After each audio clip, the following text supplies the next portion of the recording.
ഇങ്ങനെ ഒരു കളറ് ചെയ്യുന്നത് അപൂർവമാണ്. ഇതൊരു ചുടുകട്ട കളർ എന്ന് വേണമെങ്കിൽ പറയാം. കട്ട് ബീഡും സീക്വൻസും മാത്രം വെച്ച് ചെയ്തിട്ടുള്ളതാണ്.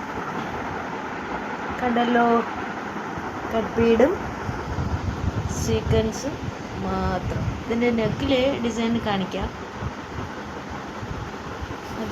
നല്ല രസം. ഡബിൾ ഷെയ്ഡുള്ള കട്ട് ബീഡാണ് ചെയ്തിരിക്കുന്നത്. ചെറിയൊരു സീക്വൻസ് മധ്യഭാഗത്ത് കൊടുത്തിട്ടുണ്ട്. ഇത് കണ്ടാൽ തോന്നും കുറേ കാര്യങ്ങൾ വെച്ചിട്ടാണ് ചെയ്തിരിക്കുന്നത്. അത് ഈ കളർ അങ്ങനെ തോന്നുന്നത് കൊണ്ടാണ്. നല്ല രസമാണ്. ഇങ്ങനെ വീഡിയോയ്ക്ക് വരുമ്പോൾ നല്ല രസമാണ്. ഒരുപാട് ഇത് വെച്ചിട്ട് ചെയ്തതല്ല. എന്ത് എളുപ്പമെന്ന് ആലോചിച്ച് നോക്കിയേ.